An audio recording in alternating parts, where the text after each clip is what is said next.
Lehendakari, diputado general, alcalde, consejeros, un viceconsejero que acabo de ver que ha llegado tarde. Debe tener razón el alcalde en relación con lo del paraguas, eso de que los bancos te dan paraguas cuando no llueve, porque hoy yo ni he traído paraguas, con lo cual ya parece que la figura está bastante bien construida. Bien, en primer lugar, dejadme poner de manifiesto un especial agradecimiento por haber tenido la atención, bastante injustificada por cierto, de invitarme a participar en este acto y en torno a una figura como la figura de Toribio Echevarría, en relación con la cual el vídeo me ha parecido excelente y retrata a una persona de este país, ¿no? A una persona de este país, tanto con el componente de iniciativa empresarial como con el componente social, que el conjunto de todo es lo que en definitiva ha constituido durante mucho tiempo y debía constituir en el futuro la esencia de este país. Yo voy a molestarles, ya que me han invitado durante un rato, hablando de algunas reflexiones sobre las fortalezas y los retos que tiene la comunidad autónoma de Euskadi desde la perspectiva económica, naturalmente. Iba a decir a perder un poco el tiempo al principio, refiriéndonos a algunos de los pronósticos internacionales sobre el crecimiento o decrecimiento de la economía en el mundo mundial en los tiempos que corren. Como ustedes saben, todas estas previsiones tienen un plazo de caducidad inferior a lo de los yogures, de manera que probablemente mañana leerán en el periódico otras hechas por los mismos, llegando a conclusiones no ya diferentes, sino en general abiertamente contradictorias. Pero bueno, pues tenemos que partir de algo, ¿no? En la última del FMI de hace media hora, de hace nada, estos son los componentes fundamentales en estos bloques que menciona aquí y por razones obvias pues hemos tenido que señalar dentro de los bloques algunos de los países que están en el centro del huracán, como son los dos que se encuentran después de Francia y antes de Japón. En el caso de Estados Unidos hay un crecimiento bastante razonable, que por otro lado continuaría el crecimiento con el que se cerraría el año 2012 en el año 2013. La zona euro, por el contrario, este año terminaría en esa cosa que llaman los economistas, que me encanta, crecimiento negativo del 0,3%, no llegaría siquiera al 1 el año siguiente. Alemania un 0,6 este año y un 1,5 el año que viene. Alemania es muy importante por diversas razones, pero desde luego para este país es muy importante, lo mismo que Francia. Luego veremos cuáles son los destinos preferentes de las exportaciones de la comunidad autónoma de Euskadi y veremos que Francia y Alemania son los dos primeros destinatarios. En consecuencia, el hecho de que Alemania crezca mucho, poco o no crezca es muy relevante para un número importante de empresas de este país. En Francia, salvo lo que pueda resultar como consecuencia de la existencia de un nuevo presidente, por las previsiones honestas, un crecimiento muy modesto este año y un crecimiento del doble el año siguiente. En Italia, decrecimiento en los dos casos y este año con una profundidad muy alta, prácticamente iguala el caso de la economía española, donde en el año 2013, pues yo creo que por poner algo positivo, pues se establece un crecimiento del 0,1%, que es lo más parecido al 0 o lo más parecido al menos 0,1%. En definitiva, este año un decrecimiento claro y el año que viene pues ya veremos. Hoy he visto en el periódico, ahora cuando venía en el coche, un pronóstico de un servicio de estudios, no recuerdo en este momento de quién era, pero un servicio de estudios donde se pronosticaba la creación de 2 millones de puestos de trabajo el año 2013 en España. Yo creo que el informe estará fechado en Lourdes porque no parece que los tiros van precisamente por ahí, ¿no?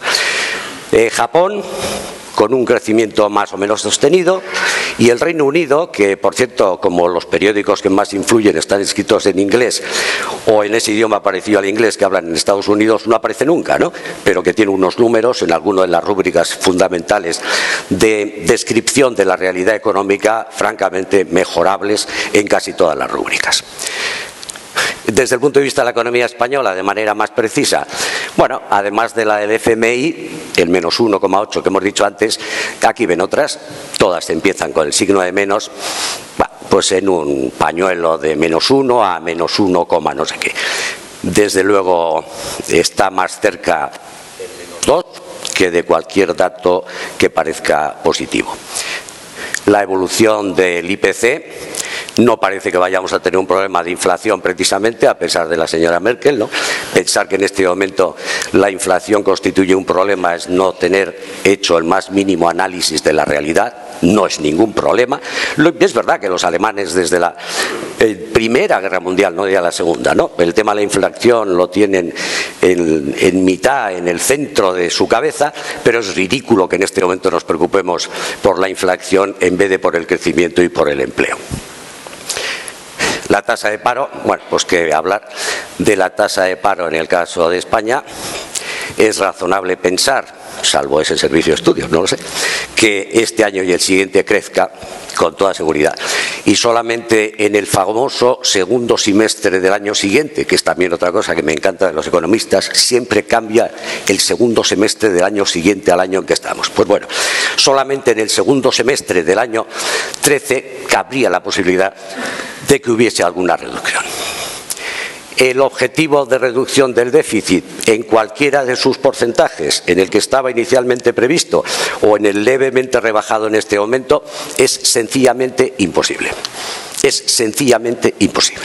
Y además va a crecer la deuda pública, según los datos del FMI, al 84% desde el 79%.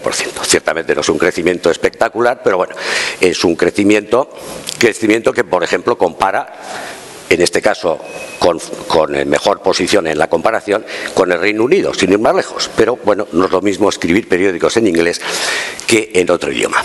Miren, aquí lo único que quiero es que vean en los bloques. Esto es lo publicó El País el otro día y es muy gráfico, ¿no? Se dividen los países en diversos grupos, todavía queda la transparencia siguiente. Países que no sufrieron caída anual, ven que son tres de un tambor, literalmente, con recuperación rápida, con recuperación discreta. En la página siguiente vamos todavía de aquí a peor. Y lo que indica esto es lo siguiente: en negrita es el año después de la crisis en que el PIB fue mayor, y en oscuro es el año en que se vuelve a recuperar la situación del año en que después de la crisis el PIB fue mayor. Pues en efecto, los del primer grupo pues ya lo recuperan el año siguiente, en el segundo grupo se traslada 2 más, en el tercer grupo se traslada 1 más. Por cierto, aquí está Alemania y Francia, y como antes decía, son dos países muy importantes para la estructura económica de este país. Seguimos a peor ahora, ¿no? Con recuperación lenta, un buen número de países, entre los que está el Reino Unido, ese que no aparece nunca en las fotos, ¿no? Fíjense que en el Reino Unido, hasta el año, creo que es, a ver cómo es, volviendo para adelante, ahora me lo he cargado.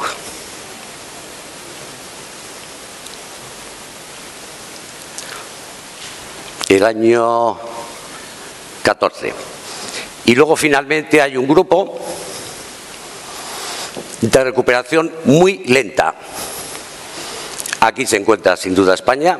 Hasta el 17, hasta el año 2017, según el Fondo Monetario Internacional, no recuperaría el PIB conseguido en el año 2008. También aparece Italia, no en mejor situación, hasta el punto de que ni siquiera aparece en el cuadro, es decir, seguiría todavía siendo más tarde. ¿Cuál es la situación en la que nos encontramos? La situación en la que nos encontramos como consecuencia de una política de la Unión Europea y en particular de la Unión Monetaria, en mi opinión, absolutamente errónea, con el grave riesgo de que lo que es un error se va a convertir dentro de poco en un horror si no cambiamos de criterio, es en algo que explicó Pedro Luis Uriarte, y por eso me he apropiado, aunque citando la fuente, me he apropiado de la transparencia. Es un círculo vicioso. Como cae el PIB, aumenta el paro. Como aumenta el paro y por lo tanto aumentan los gastos de las subvenciones derivadas del paro, aumenta el déficit público. Como aumenta el déficit público, tanto el Estado como los particulares tienen dificultades de financiación. Como hay dificultades de financiación, disminuye la inversión y el consumo. Como hay dificultades de financiación y no se crea riqueza, disminuye el gasto público porque también disminuyen los ingresos públicos. Y como consecuencia se reduce el PIB y volvemos. Bueno, en esta noria podemos estar toda la vida si de una vez por todas parece que ahora se aventura la posibilidad de que la Unión Europea, en particular la Unión Monetaria, pueda iniciar un cambio. Hombre, permítanme que les diga que lo veo con un enorme escepticismo, ¿no? Es decir, los cambios rápidos en Bruselas tardan 8 meses, ¿no? Y puede ocurrir que a los 8 meses el enfermo ya esté en unas condiciones sencillamente irrecuperables y tengamos que acudir a la eutanasia.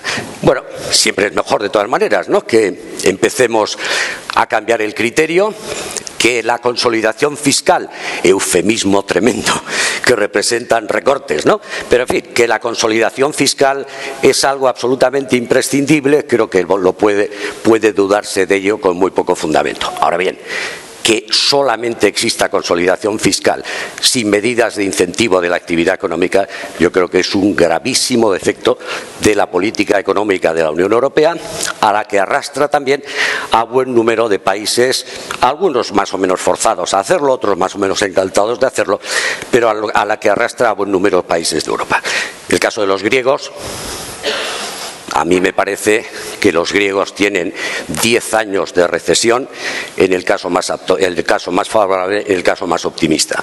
Yo no sé en qué consiste una política que conduce a esto, con el impacto social que resulta, tanto en términos de empleo como simplemente en términos de subsistencia, con la dignidad mínima que debe tener cualquier persona.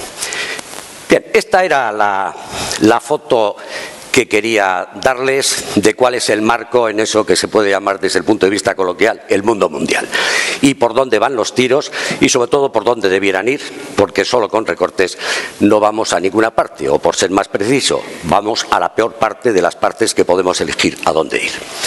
Vamos a ya bajar a tierra y vamos a hablar de la economía de la Comunidad Autónoma de Euskadi. Bueno, tenemos una serie de fortalezas importantes desde el punto de vista de regiones económicas europeas, pues es una región económica de las que aparece dentro de las primeras 10 regiones económicas en términos de sector industrial. Yo siempre, y dentro del sector industrial no ya contribución a PIB, sino empleo industrial, yo siempre he mantenido que Euskadi o es industrial o no es. Es evidente que además hay que diversificar más, pero la esencia de la economía vasca tiene que ser la industria, porque si no, no será. La industria es el gran tractor, el gran motor, por ejemplo, del sector servicios, que como vamos a ver luego, representa una parte bien importante en su contribución al PIB de la comunidad autónoma. Por lo tanto, primer dato, una de las regiones económicas europeas con mayor porcentaje de empleo industrial. Un elevado nivel de desarrollo económico y social. Se pueden utilizar diversos parámetros para fundamentar esta afirmación, pero desde el tema de número de alumnos que terminan estudios y desde otros muchos temas, es evidente que hasta que hemos entrado en esta situación de crisis se había producido no ya un desarrollo económico, sino un desarrollo social verdaderamente relevante. Desde el punto de vista de PIB, me han robado el vaso, ¿eh? Allí. Ah, perdón.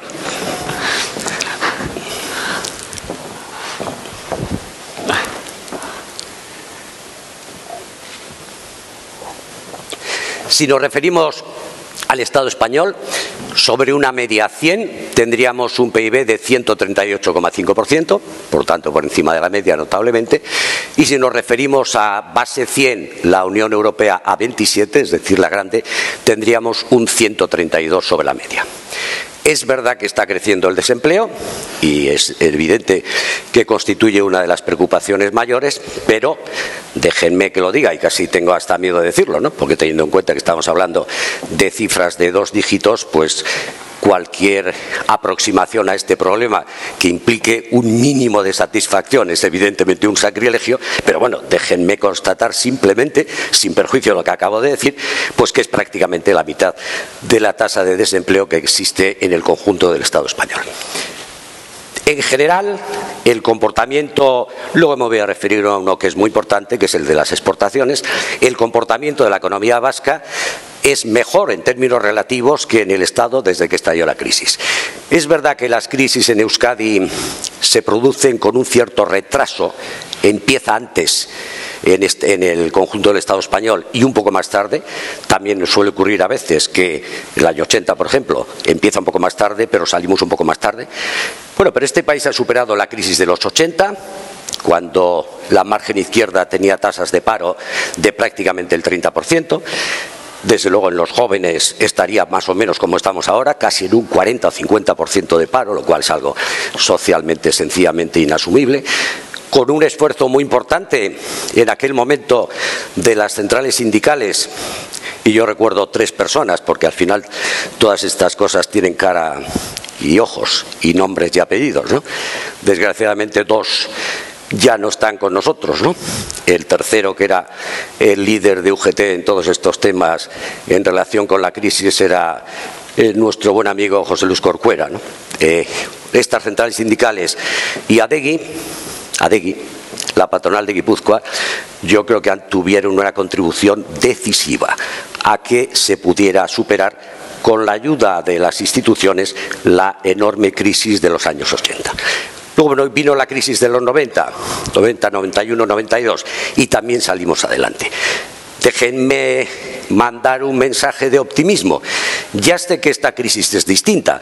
Esta crisis es una crisis de origen financiero como consecuencia de las actuaciones de un grupo de delincuentes económicos en Estados Unidos. Y esto es así de claro, y el que lo discuta es que no tiene ni idea de cuál es el origen. Por lo tanto, es distinta. Es una crisis financiera y es una crisis mundial. Bueno, sí, pero en cuanto a profundidad, estos años 80, cuando la mayor parte de ustedes no habían nacido, desde luego ninguna de las señoras que están aquí, estaba yo en el gobierno y por lo tanto de esto sí sé. La profundidad de aquella crisis fue tremenda. Cada semana cerrábamos un astillero, Altos Hornos, Sagunto, que afectaba también a Altos Hornos porque formaba parte de la misma empresa. Tenemos una cultura empresarial arraigada. Vamos a ver, estuve dudando al escribir la palabra tenemos. Teníamos,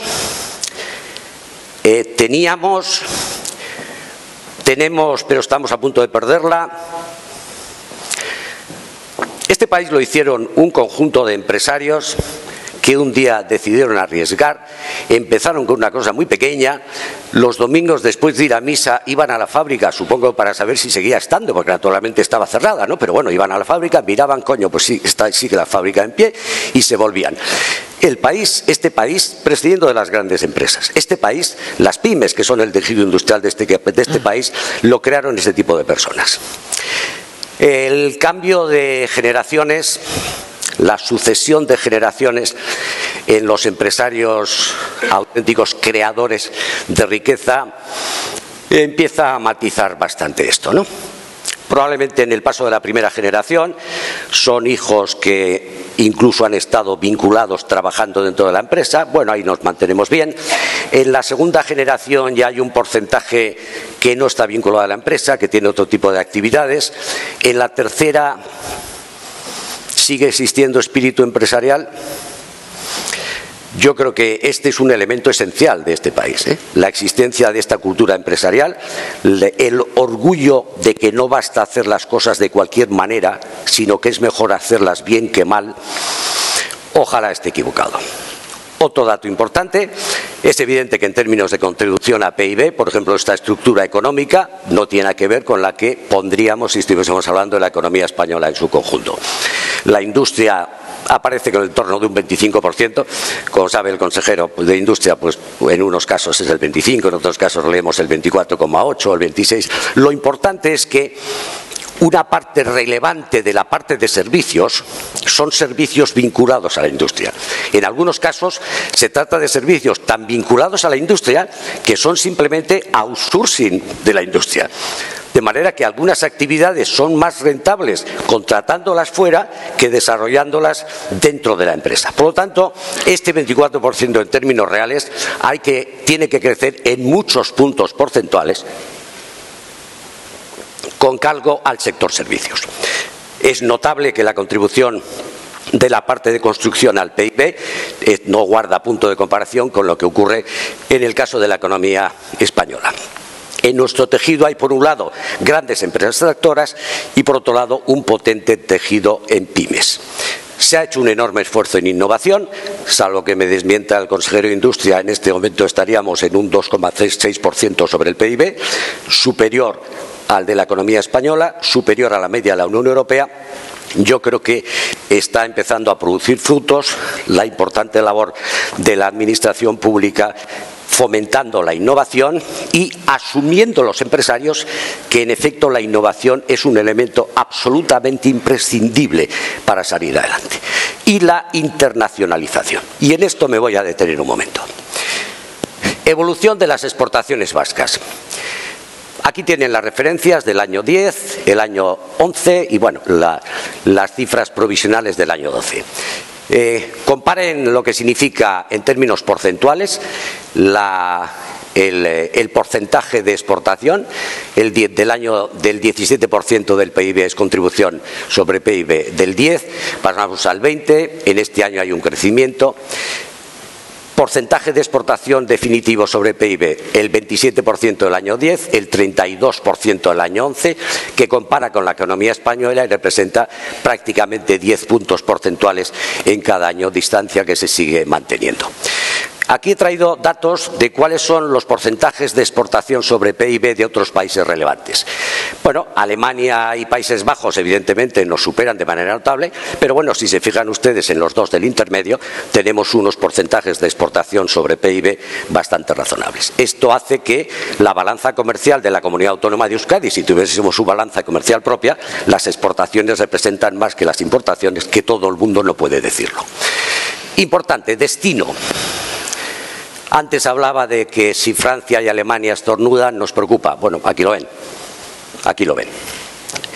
¿Cuál sería el comentario general que vamos a ver en esta otra transparencia?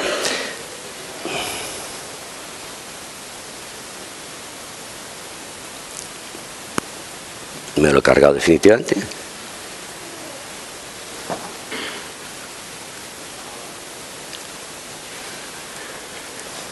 ¿Cuál sería el comentario? Hasta ahora, el comentario que voy a hacer sería una bendición y constituiría un elemento positivo. La mayor parte de nuestras exportaciones tiene como destino la Unión Europea.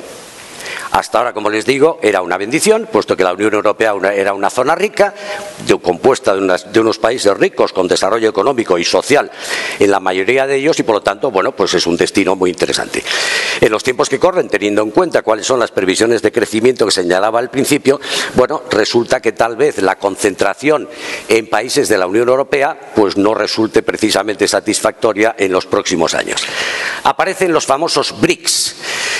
Aquí ven ustedes cómo, por orden de aparición en escena, el primer BRIC que aparece es Brasil, en el puesto número 8, con un 3%, luego ya viene China, solo con un 2%, por allí aparece también algunos países de Latinoamérica, como pueden ser México, Venezuela, etcétera, India, que es un país, evidentemente, de los de BRICS de primera importancia, y en ese sentido el viaje que recientemente ha realizado el gobierno vasco pues puede ser de gran interés para que las empresas vascas se implanten en India y o por lo menos exporten.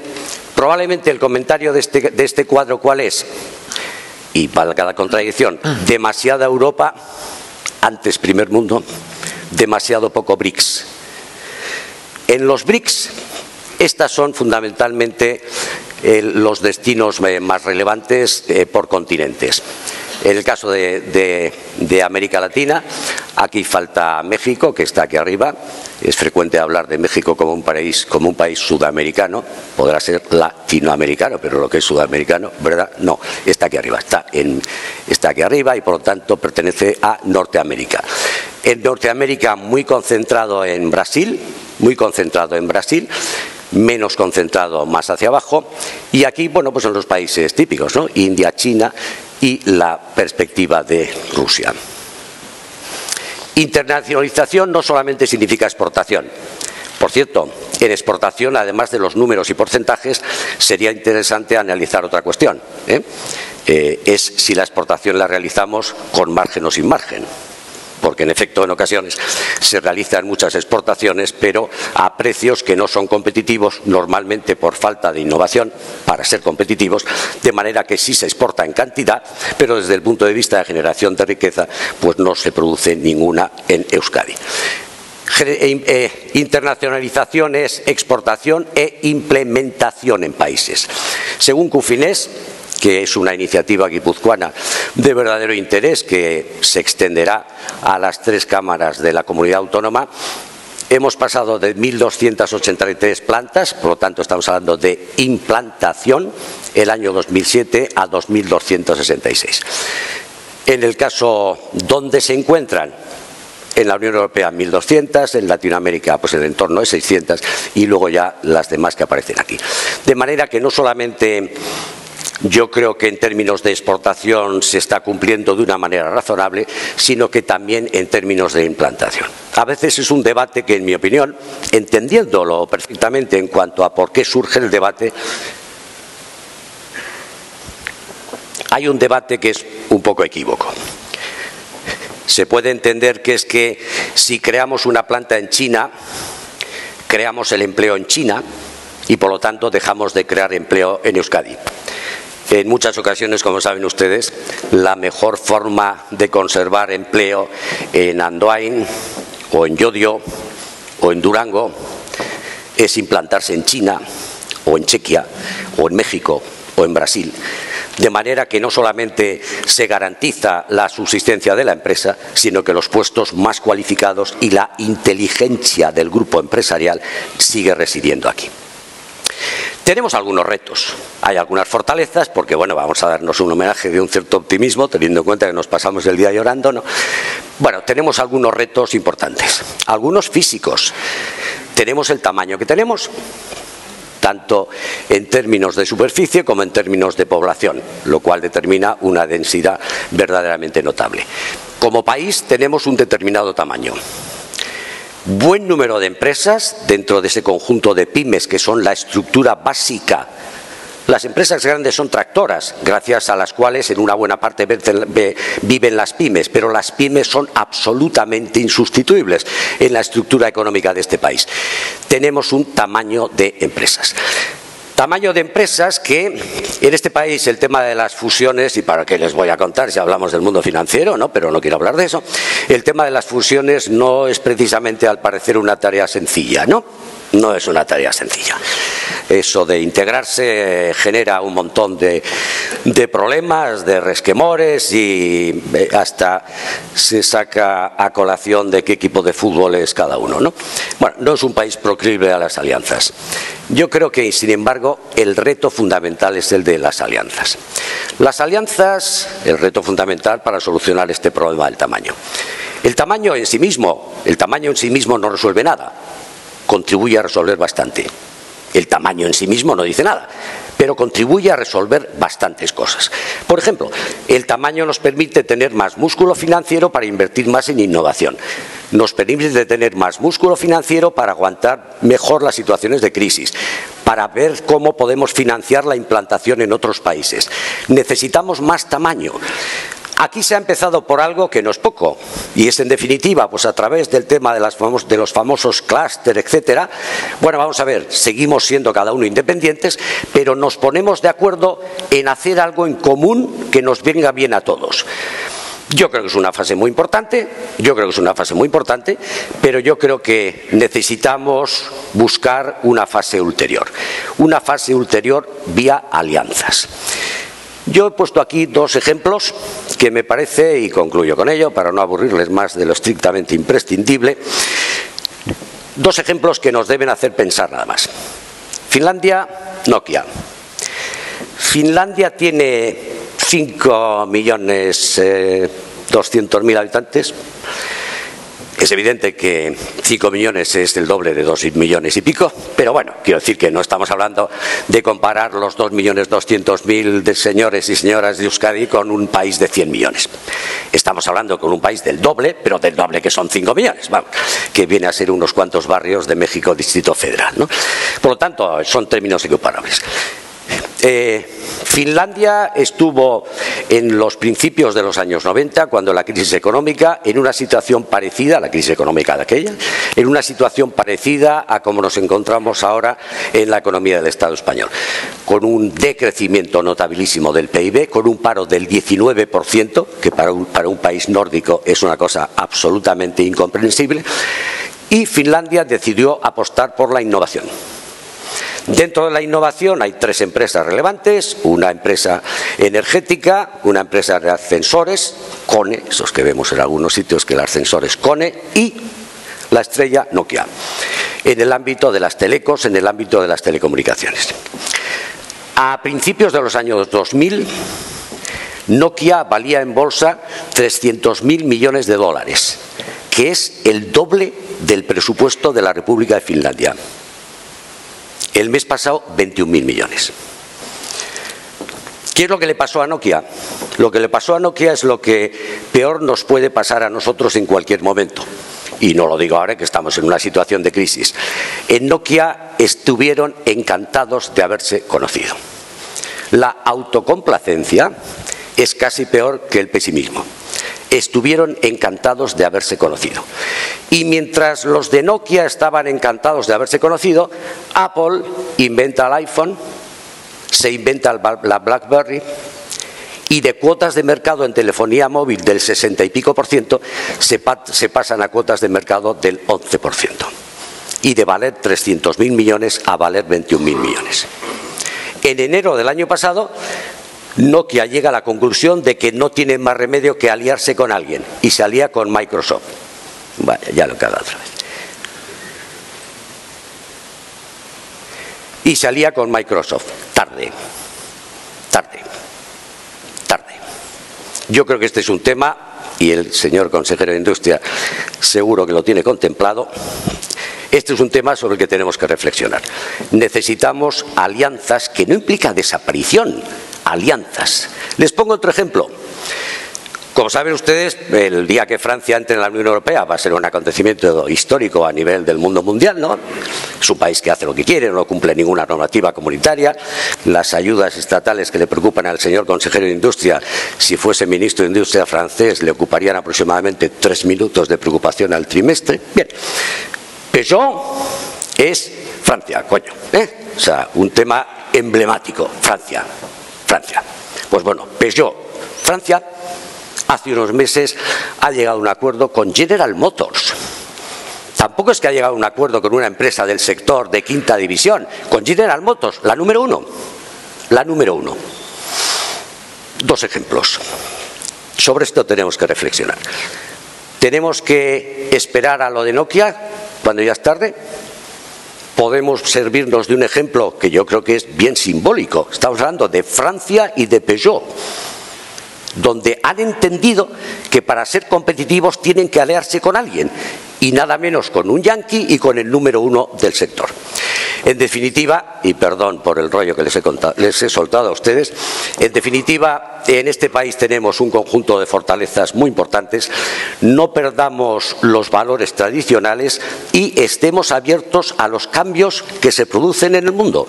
Y uno de los cambios es nuestra reflexión sobre si incluso en los sitios en que tenemos una posición predominante desde el punto de vista competitivo, siempre vamos a poder así siguiendo solos, o si es necesario buscar algún tipo de alianzas primero en casa y si no fuera de casa. Eskerrik asko.